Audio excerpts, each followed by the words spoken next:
हाय नमस्कार, मी अलका चितळे ह्या चॅनलमध्ये अगदी तुमचे सर्वांचे मनपूर्वक स्वागत करते। तर आज आपले 9 दिवसाचे 9 कलर। तर आपला तिसऱ्या माळीचा कलर आहे निळा। तर मी सकाळी लवकर उठले, तर आमच्या इथे तुळजाभवानी मंदिर आहे, तर मला सकाळी आरतीला जायचं होतं। तर मग मी सकाळी सडा रांगोळ केली, त्याच्यानंतरून हळदीचे लेपन दिले, कारण आपल्या उंबऱ्यावर ब्रह्मा विष्णू यांचा वास असतो, त्याच्यामुळं उंबरा आपला कधीही साफ असला पाहिजे। आणि ज्या वेळेस आपण गंगाजल आणतो, गंगाजल किंवा गोमूत्र जे बी असन आपल्याकडे, गोमूत्र किंवा गंगाजल, तर त्यांनी उंबरा समस्त साफ करून घ्यायचा, हळदीचे लेपन द्यायचे, सडा रांगोळी टाकायची, फुलं व्हायचे, दिवा धूप अगरबत्ती हे ओवाळून घ्यायचं, हळदी कुंकू अक्षदा। तर ब्रह्मा विष्णू महेश वास करतात, तर त्याच्यानंतरून 9 दिवस कंटिन्यू आपल्याला हळदीचे लेपन द्यायचे। हळदीचे लेपन लक्ष्मी माते व आंबे माते यांना प्रिय आहे। मंगळवार, शुक्रवार, अमावस्या, पौर्णिमा ह्या दिवशी तर आपण करतच असतो, पण 9 दिवस पण हळदीचे लेपन कंटिन्यू करायचे। सर्व मांगल्ये शिवे सर्वार्थ साधिके शरण्ये त्र्यंबके गौरी नारायणी नमस्तुते। तर आपल्याकडे तर कंटिन्यू ब्रह्मकमळ नसतं, तर हे लक्ष्मी मातेला खूप प्रिय आहे। तर मी जे माझ्याकडे सुगंधी फुलं जे बी भेटतील, तर ते मी सुगंधी फुलं ठेवत असते लक्ष्मी मातेच्या समोर, कारण झेंडू हा आंबे मातेला खूप आवडणार आहे, गेंडा। तर मी जे फुलं मला भेटतील, तर ते मी ठेवत असते लक्ष्मी मातेच्या समोर। सुगंधी फुलं तर गुलाब, तर त्याच्यानंतरून आपण अखंड चालणारी आपली समय 9 दिवस, तर आपण तिला जास्त तेलाने फुल भरून नाही ठेवायचं, कारण फुल भरून ठेवल्याने काय होऊन जातं, ती अशी आपली समईला पुढं जास्त मोठी वात जर केली, तर आपली वात असं टिपकल्यामुळं काय होऊन जातं, आपली समय 9 दिवसापर्यंत खूप अशी चिकट होऊन जाते ती।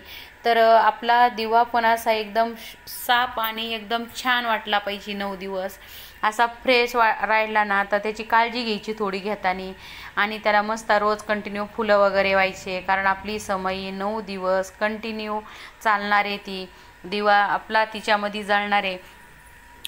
तर आपल्याला तिसरी माळ आहे, पहिली माळ नागिनीच्या पानाची, दुसरी माळ झेंडूच्या फुलाची, दुसरी माळ झेंडूच्या फुलाची, तिसरी माळ आपली याची तुळशीच्या पानाची।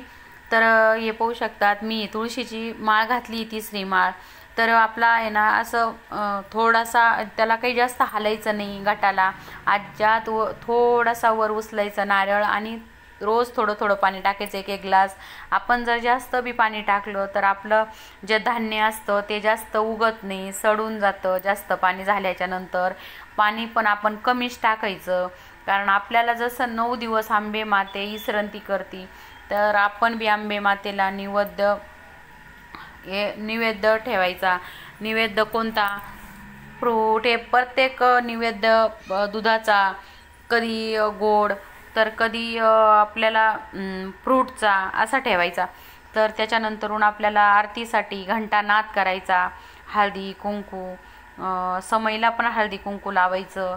तर आपल्या समय 9 दिवस आपल्या इथं ती जागरण करणारे, म्हणजे प्रकाश देणारे, तर समईला पण हळदी कुंकू फूल अक्षदा व्हायच्या। तर आपल्या इथे ना घटावर महालक्ष्मी पश्चिमी घट मांडलेला आहे ना, तर त्या घटाला असं सुंदर मस्त कोंब नारळाला आलेला आहे, तर खूप छान नारळ झालेलं आहे आपलं। तर आपण आरतीला चालू केलेली आहे, तर आधी गणपतीची आरती घेणार आहे, त्याच्यानंतरून दुर्गे मातेची, त्याच्यानंतरून दत्तगुरूंची, त्याच्यानंतरून महादेवाची, त्याच्यानंतर कुलस्वामींनी तुळजाभवानीची आरती असते माझी कंटिन्यू सकाळी आणि संध्याकाळी। तर आता तुम्हाला एवढी म्हणायला म्हणल्यावर तर आपला व्हिडिओ खूप मोठा होईल, तर मी थोडंसंही म्हणून दाखवणार आहे तुम्हाला। वक्रतुंड महाकाय सूर्यकोटी समप्रभ निर्विघ्नं कुरु देव सर्वकार्येषु सर्वदा। गुरुर्ब्रह्मा गुरुर्विष्णू गुरुर्देवो महेश्वरा गुरुर साक्षात परब्रह्म तस्मै श्री गुरवे नमः। सर्व मांगल्ये मांगल्ये शिवे सर्वार्थ साधिके शरण्ये त्र्यंबके गौरी नारायणी नमस्तुते। सुखकर्ता दुःखहर्ता वार्ता विघ्नाची नुरवी पुरवी प्रेम कृपा जयाची सर्वांगी सुंदर ओटी सेंदुराची दुर्गे दुर्गट भारी तुझे विन संसारी अनाथनाचे अंबे करुणा विस्तारी वारी वारी जन्म मरणाचे वारी भारी पडले आता संकट निवारी त्रिगुणात्मज मूर्ती दत्त हा जाना त्रिगुणी अवतार तैलोके राना नीती नीती शब्द नये हनुमाना सुरवर मुनिजन योगे समात नये ध्याना जय देव जय श्री गुरुदत्ता व स्वामी अवधूता आरती व वाळिता हरली व चिंता जय देव लवदवती विक्राळा ब्रह्मांडी माळा विषय कंठ काळा त्रिनिर्ती ज्वाळा लावण्य सुंदर मस्तकी बाळा तेथून आचर निर्मळ वाये जुळजुळा जय देव जय श्री शंकरा व स्वामी शंकरा आरती व वाळू भावारती व वाळू तुझघर पुरगावरा जय देव आता आपण माहूरगडची आरती घेणार आहेत। मी सगळं एक एक कडवं तुम्हाला म्हणून दाखवलं कारण आपला व्हिडिओ खूप मोठा होतोय त्याच्यामुळे आता मी माहूरगडची म्हणणार आहे। माहूरगडावरी ग तुझा वास भक्त येतीन दर्शनास पिवळा पितांबर ग बुटेदार अंगी चोळी ना हिरवीगार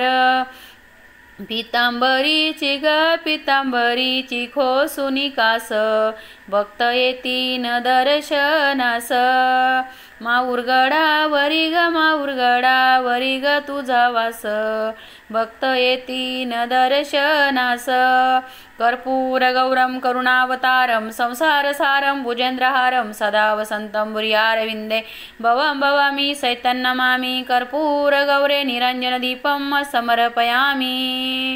तर आता आपण थोडं सगळं घेतलेलं आहे। तर माझा व्हिडिओ आवडल्यास लाईक शेअर नक्की करा। सर्वांना बाय बाय। नवरात्राच्या हार्दिक सर्वांना शुभेच्छा।